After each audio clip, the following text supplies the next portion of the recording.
Ukraine holds trump card in Kursk. Awaiting final blow from Trump administration, Ukraine is holding some areas in Russia's Kursk as a trump card in the context of the Donald Trump administration's announcement to promote negotiations with Russia. This bold gamble is intended to create strategic and diplomatic advantages, despite many great challenges. In August 2024, Ukraine suddenly launched an offensive in the Kursk region, deploying a large number of troops and modern weapons. Kiev's goal was to force Russia to disperse resources from the east, create a buffer zone, and hold territory of negotiating value. However, the results of the campaign were mixed. Despite some successes, Ukraine faced fierce counterattacks from Russia, forcing them to strain to hold on to the captured territories. Experts say that despite the difficulties, this strategy is important. Former British Colonel Hamish de Bretton-Gordon said that controlling part of Kursk would give Ukraine leverage in future negotiations. Professor Tim Willesee from King's College London also affirmed that the operation in Kursk was a strategic calculation to gain an advantage at the negotiating table.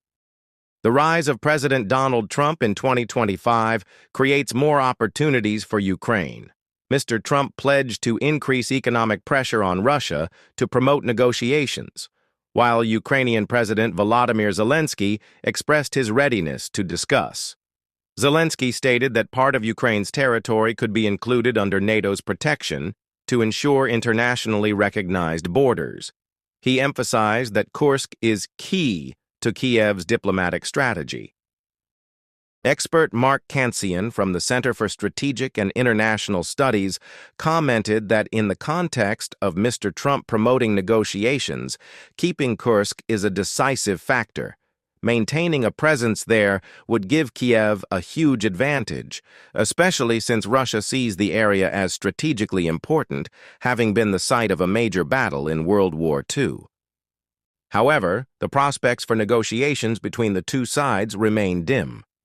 In December 2024, President Vladimir Putin's spokesman said that Russia does not see any basis for negotiations. George Barros, an expert at the Institute for the Study of War, said that Russia is more likely to continue fighting to retake Kursk than to make concessions in negotiations. By the end of 2024, Ukraine had lost some of the areas it had captured in Kursk to a Russian counterattack. However, Kiev still controls enough territory to use as an advantage in negotiations. In early 2025, Ukraine launched a new offensive there. This move could bring additional diplomatic advantages, said Kankasapoğlu of the Hudson Institute. However, for the Kursk gamble to pay off, Kiev needs more time and resources. While holding Kursk is a difficult task, the Zelensky administration hopes that this strategy will create a major turning point in the upcoming negotiations.